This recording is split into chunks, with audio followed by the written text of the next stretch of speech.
Que feriez-vous si votre vie dépendait d'un seul combat contre Mike Tyson? Oseriez-vous le défier? Avant son affrontement avec la légende de la boxe, cet homme pensait qu'il pouvait abattre Tyson une bonne fois pour toutes. Mais lorsque les lumières du ring se sont éteintes, ce qui s'est passé ensuite a laissé tout le monde sans souffle. C'était en 1991 lorsque Mike Tyson et Donovan Ruddock ont répondu à l'appel d'un destin exigeant pour tester leur force sur le ring de boxe. Mike Tyson, l'homme qui avait tout pour lui, faisait trembler ses contemporains rien qu'en entendant son nom. Il avait été menacé plus d'une fois avant de monter sur le ring, mais ses adversaires étaient pratiquement enterrés par ses poings. L'un d'entre eux était Donovan Ruddock, le géant canadien qui se dirigeait vers la grandeur. Mais Tyson l'a ramené sur terre à plusieurs reprises. La date fixée était le 18 mars, et, sans que l'un ou l'autre ne le sache, ils allaient écrire un chapitre intense de l'histoire dorée de la boxe. Ce jour-là commençait une histoire qui se terminerait des mois plus tard, dans le ring du Mirage Hotel et Casino, où Richard les attendait comme le troisième homme dans le ring. Tyson est entré dans le combat comme le prétendant numéro 1 pour le Conseil mondial de boxe, l'Association mondiale de boxe et la Fédération internationale de boxe. Ruddock, le géant canadien, est entré comme numéro 2 pour ces mêmes organisations prestigieuses. C'était un combat éliminatoire qui déterminerait lequel de ces deux combattants serait le plus mortel du moment, et il n'a déçu aucun spectateur. La tension était palpable, l'attente du public était immense, car les deux boxeurs étaient au sommet de leur forme. Tyson, connu pour sa puissance dévastatrice, affrontait Ruddock, un combattant doté d'une grande taille et d'une impressionnante endurance. Le combat promettait d'être spectaculaire. Dès le premier round, Tyson a quitté son coin avec son agressivité caractéristique, mesurant Ruddock avec la gauche et cherchant le premier coup avec la droite. Presque immédiatement, la férocité de Mike en attaque a poussé Ruddock contre les cordes. Tyson, avec une rapidité fulgurante, a pris l'initiative et imposé son rythme dès les premiers échanges. Peu après, dans une attaque presque ratée, il a envoyé le géant canadien au sol. Ce fut un coup brutal, mais Ruddock a réussi à se relever, visiblement secoué, mais déterminé à ne pas se laisser abattre. Cet événement, en très peu de temps, a permis à Tyson de prendre le contrôle total du rythme du combat tout au long du round. La foule était en délire, ébahie par la rapidité avec laquelle Tyson avait pris l'avantage.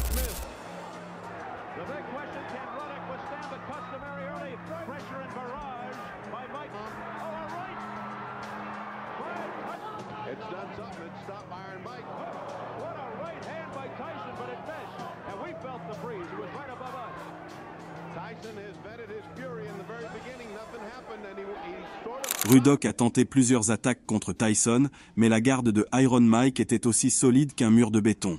Chaque fois que Ruddock tentait de s'approcher, Tyson bloquait avec une précision impressionnante, se défendant avec efficacité tout en attendant son moment pour riposter. Le ministre associé a indiqué que Ruddock commençait à mettre une certaine distance entre lui et Mike, allongeant son bras gauche et tentant de réduire les attaques avec quelques clinches.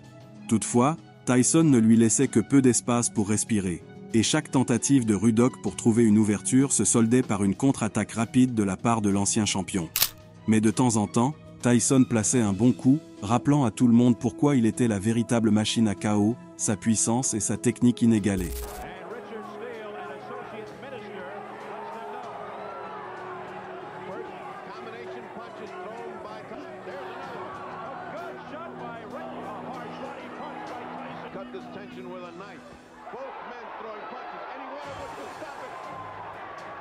La tension monta d'un cran supplémentaire lorsque, après la sonnerie de la cloche annonçant la fin du round, les combattants refusèrent d'arrêter le combat.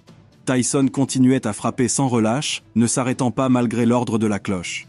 Richard, l'arbitre, dut intervenir et grimper sur le ring pour séparer les deux hommes.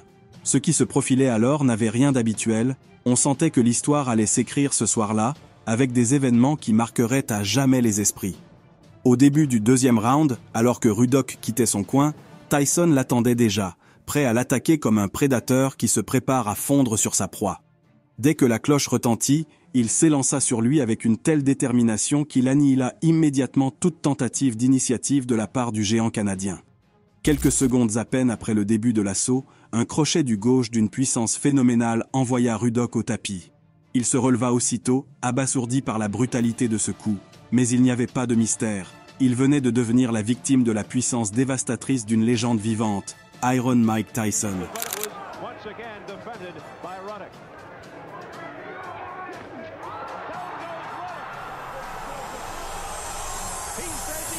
Malgré l'énorme impact de ce coup, Donovan se redressa immédiatement, déterminé à poursuivre le combat, mais il n'arrivait plus à prendre le dessus.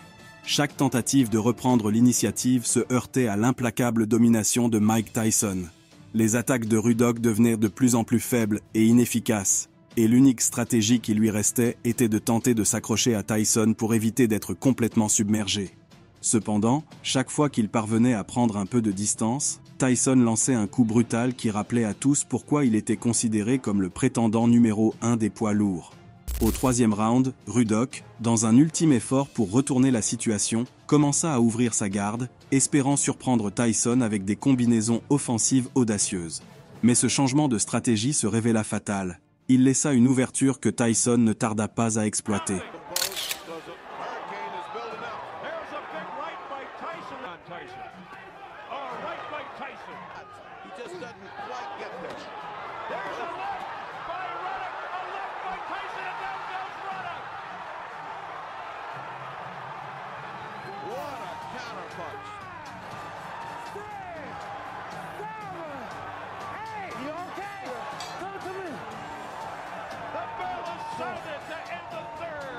Au quatrième round, après les événements précédents, Ruddock ne voulait rien risquer.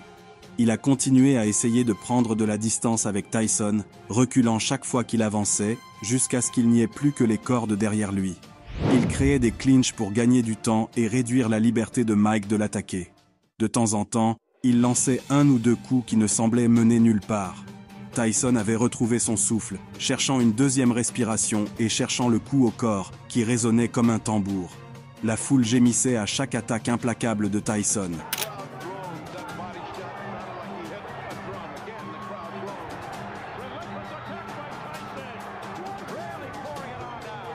Au cinquième round, le prédateur commençait à se lasser de jouer avec sa proie. Le nombre d'attaques diminuait, mais Tyson continuait à observer de près Ruddock, cherchant le point faible où placer ses coups mortels. Pendant ce temps, le corps du géant canadien était mis à l'épreuve, absorbant autant de coups mortels de Iron Mike qu'il pouvait supporter.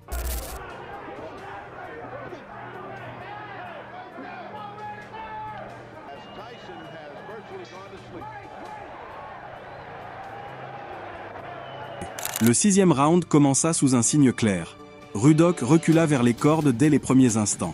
Tyson, dans sa forme la plus dominante, semblait l'avoir complètement dompté. Ses attaques ne faisaient plus l'objet d'aucune tentative de dissimulation, et la plupart des attaques de Ruddock échouaient lamentablement. Chaque coup porté par Tyson frappait avec une force dévastatrice, s'écrasant sur le corps du géant canadien, que ce soit à la tête ou sur le torse. Chaque zone du corps de Ruddock devenait une cible pour Tyson, qui, implacable, continuait à asséner des coups puissants. À ce moment du combat, une seule question demeurait. Combien de temps encore Ruddock pourrait-il tenir face à un Tyson dans une forme aussi redoutable? La réponse semblait de plus en plus incertaine à chaque seconde qui passait. Ruddock tentait de retrouver son souffle, cherchant à ajuster sa stratégie face à l'assaut incessant de Tyson. Mais ses efforts étaient en vain. Tyson ne lui laissait aucune chance de reprendre le contrôle du combat. Le géant canadien, maintenant acculé contre les cordes, semblait dans l'incapacité de réagir de manière efficace.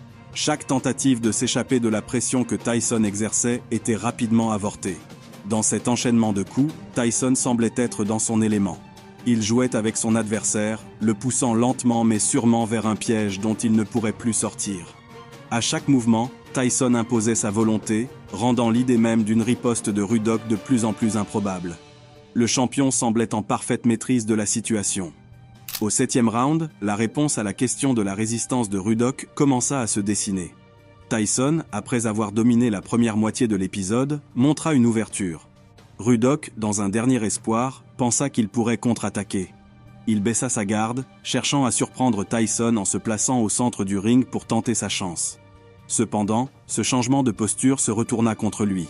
Tyson, toujours aussi opportuniste, saisit immédiatement l'occasion et déchaîna son artillerie. Des coups puissants, particulièrement au corps, atteignirent Ruddock avec une précision et une brutalité impressionnantes. Tyson guidait le géant canadien, sans qu'il ne puisse réagir, vers son piège inévitable, les cordes.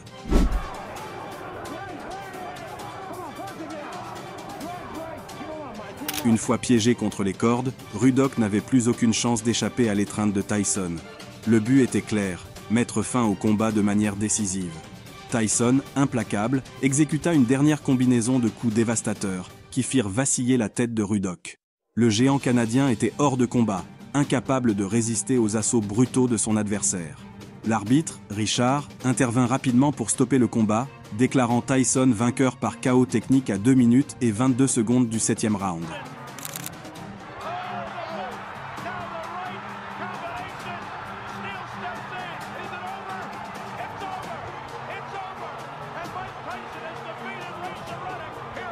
Le silence se fit sur le ring alors que l'arbitre annonçait la victoire de Tyson.